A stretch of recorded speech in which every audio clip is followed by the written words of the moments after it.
आज 31 दिसंबर है, दिन बुधवार है। ये जानते हैं बिहार की 30 फटाफट बड़ी खबरों को, और इस न्यूज को आप किस जगह से देख रहे हैं हमें कमेंट बॉक्स में जरूर बताएं। केस में फंसे आईएएस अधिकारी संजीव हंस को नई पोस्टिंग दी गई है। वहीं मनी लॉन्ड्रिंग मामले में ईडी उनकी जांच कर रही है। इसी क्रम में विजय लक्ष्मी समेत कुल 10 आईएएस अधिकारियों का तबादला किया गया है। दिलीप जायसवाल ने राबड़ी आवास को लेकर बयान देते हुए कहा कि उसे राज ही रहने दीजिए। उन्होंने कहा कि वहां से रात में क्या सामान निकलता है और दिन में क्या निकलता है, यह सब राज ही रहेगा। पटना प्रदेश का सबसे ठंडा शहर रहा, जहां अधिकतम और न्यूनतम तापमान के बीच केवल 2.1 डिग्री का अंतर दर्ज किया गया। बिहार के 29 जिलों में कोल्ड डे की स्थिति बनी रही। ठंड के कारण 10 फ्लाइट्स कैंसिल कर दी गईं, जबकि 16 फ्लाइट्स लेट रहीं। रोहतास रोपवे हादसे के बाद कार्रवाई करते हुए प्रोजेक्ट इंजीनियर और जूनियर इंजीनियर को सस्पेंड कर दिया गया है। वहीं ठेकेदार को ब्लैकलिस्ट कर दिया गया है। स्थानीय लोगों का कहना है कि रोपवे केवल 2 फीट के फाउंडेशन पर खड़ा था। बिहार पुलिस सिपाही भर्ती परीक्षा का रिजल्ट जारी कर दिया गया है। इस परीक्षा में कुल 15,516 उम्मीदवारों को सफल घोषित किया गया है। परीक्षा में लगभग 1,16,000 अभ्यर्थी शामिल हुए थे। आर्मा और शुभम की मुलाकात जीवनसाथी.com पर हुई थी। दोनों ने 3 महीने के भीतर शादी का फैसला लिया और पहली ही मुलाकात में शादी तय हो गई थी। एक कार्यक्रम के दौरान कमर छूने पर अक्षरा ने थप्पड़ जड़ दिया और पवन सिंह को जवाब दिया। बताया गया कि पावर स्टार पवन सिंह ने हरियाणवी एक्ट्रेस की कमर छुई थी। दोनों के बीच कभी शादी की चर्चा भी रही थी। भाजपा के राष्ट्रीय कार्यकारी अध्यक्ष नितिन नवीन राहुल गांधी के पड़ोसी बने हैं। उनका नया पता लुटियंस दिल्ली बताया गया है। यह बंगला 5 बेडरूम बड़े लॉन के साथ करीब 3 एकड़ में फैला हुआ है। पटना सिटी चौक थाना प्रभारी मनजीत कुमार ठाकुर को सस्पेंड कर दिया गया है। उन पर लापरवाही का आरोप लगा है। लूटपाट की घटना के बाद बदमाशों ने पंजाब की एक महिला पर हमला किया था। भागलपुर में एक टेंट हाउस के गोदाम में आग लगने की घटना सामने आई है। पीड़ित का आरोप है कि दबंगों ने पेट्रोल छिड़क कर इस वारदात को अंजाम दिया। इस घटना में करीब 20 लाख रुपए का नुकसान हुआ है। नितिन नवीन 3 दिवसीय दौरे पर हैं। इस दौरान उन्होंने अपने आवास पर बैठक की। साथ ही पिता की पुण्यतिथि पर भव्य कार्यक्रम की तैयारी को लेकर भी चर्चा की गई। मोतिहारी में एक शिक्षक का वीडियो सोशल मीडिया पर वायरल हुआ है। वीडियो में शिक्षक स्कूल में पढ़ाने के बजाय बच्चों से हाथ दबाते नजर आ रहे हैं। इससे 2 दिन पहले ही शिक्षक से जुड़ा डर्टी डांस का वीडियो सामने आया था। बिहार के 22 जिलों में घने कोहरे और कोल्ड डे को लेकर ऑरेंज अलर्ट जारी किया गया है। 6 जनवरी से ठंड में थोड़ी कमी आएगी। अब गांव के लोगों को जमीन की रजिस्ट्री या शादी के रजिस्ट्रेशन के लिए ब्लॉक और कचहरी के चक्कर नहीं काटने होंगे। बिहार सरकार की एक नई पहल से अब आपकी अपनी डिजिटल दीदी आपके दरवाजे पर ये सारी सुविधाएं लेकर आएंगी। इस योजना के तहत साक्षर और प्रशिक्षित जीविका दीदियां गांव-गांव जाकर ई रजिस्ट्रेशन की प्रक्रिया को न सिर्फ पूरा करेंगी, बल्कि लोगों को इसके प्रति व्यवहारिक जागरूकता भी देंगी। नए साल पर पटना में सुरक्षा को लेकर विशेष इंतजाम रहेंगे। धार्मिक स्थलों सहित पार्क, जू, गंगा पथ आदि घूमने वाली जगहों पर विधि व्यवस्था के लिए मजिस्ट्रेट और पुलिस पदाधिकारी तैनात रहेंगे। बाइकर्स गैंग पर खास नजर रहेगी। इसके लिए QRT और स्पेशल मोबाइल टीम गश्ती कर ऐसे लोगों पर कार्रवाई करेगी। गंगा नदी में नावों के परिचालन पर रोक रहेगी।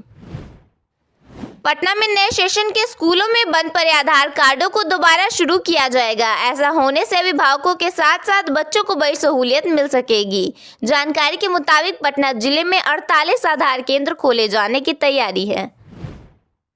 बिहार में मुफ्त राशन व्यवस्था को पारदर्शी बनाने के लिए सरकार ने सख्त कदम उठाए हैं।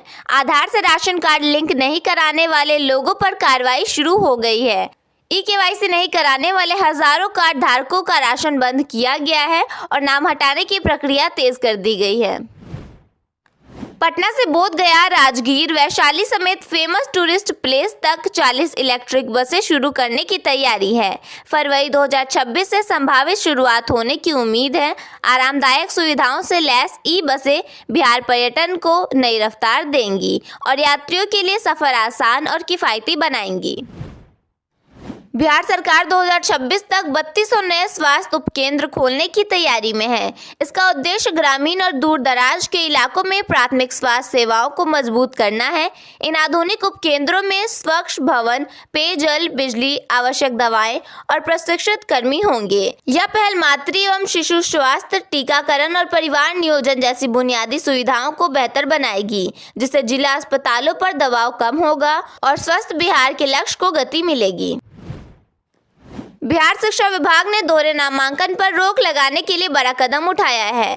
अब निजी विद्यालयों के 20 लाख छात्रों का आधार सीडिंग अनिवार्य होगा। सरकारी स्कूलों में नामांकित 1.76 करोड़ बच्चों का आधार सीडिंग लगभग पूरा हो चुका है। इसका उद्देश्य छात्रों को योजनाओं का सीधा लाभ दिलाना और सटीक डेटा तैयार करना है। बिहार में धार्मिक पर्यटन को नई पहचान देने की दिशा में एक अहम कदम उठाया गया है। बनारस और पटना के NIT घाट की तर्ज पर अब बख्तियारपुर के सीडी घाट पर भी गंगा महाआरती का आयोजन किया जाएगा। बिहार राज्य पर्यटन विकास निगम ने निर्णय लिया है कि प्रत्येक बुधवार को यहां भव्य गंगा महाआरती होगी, जिसका लाइव टेलीकास्ट भी कराया जाएगा। पटना जंक्शन के अंडरग्राउंड सबवे को आचार्य किशोर कुणाल के नाम पर रखने की दिशा में पहल शुरू हो गई है। उप मुख्यमंत्री सम्राट चौधरी ने कहा है कि वे इस प्रस्ताव को अपने स्तर से आगे बढ़ाएंगे और मुख्यमंत्री से भी संबंध में बातचीत करेंगे। यह घोषणा उन्होंने आचार्य किशोर कुणाल की पहली पुण्यतिथि पर ज्ञान भवन में आयोजित श्रद्धांजलि सभा के दौरान की। डिप्टी सीएम विजय कुमार सिन्हा ने एक बार फिर अधिकारियों को चेतावनी दे दी है। उन्होंने स्पष्ट कर दिया है कि किसी भी सूरत में सरकार की जमीन हड़पी नहीं जा सकती है। कांटे की जमीन को निजी व्यक्ति के नाम दाखिल खारिज किया जाना बड़ा गंभीर मामला है। भारत में विदेशी पर्यटकों का आगमन एक बार फिर रफ्तार पकड़ रहा है और इसका सीधा असर बिहार के पर्यटन आंकड़ों में भी दिख रहा है। इंडिया टूरिज्म स्टैटिस्टिक्स के ताज़ा आंकड़ों के अनुसार बिहार में वर्ष 2024 के दौरान 7.37 लाख विदेशी पर्यटक पहुंचे, जो 2023 के मुकाबले 1.9 लाख अधिक है। बिहार के लखीसराय जिले में स्थित कजरा सोलर पावर प्लांट में अब बिजली उत्पादन और आपूर्ति पूरी तरह शुरू हो गई है। इस परियोजना के चालू होने से बिहार को स्वच्छ और हरित ऊर्जा के क्षेत्र में बड़ी मजबूती मिली है।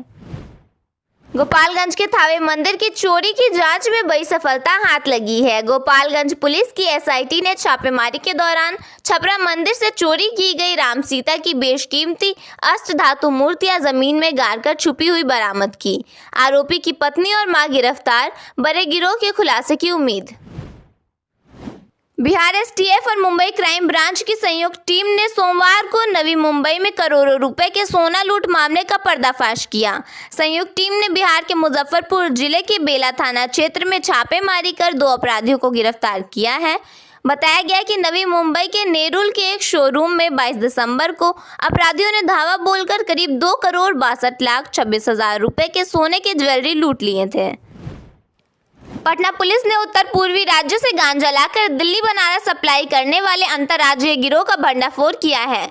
चित्रगुप्त नगर क्षेत्र से गिरोह के सरगना विक्की कुमार जायसवाल सहित 6 तस्कर गिरफ्तार किए गए। उनके पास से 120 किलो गांजा, 3 लग्जरी कारें और अन्य सामान बरामद हुए। यह गिरोह पटना को ट्रांजिट पॉइंट बनाकर ट्रेनों से गांजा लाता और फिर कारों से अन्य शहरों में भेजता था।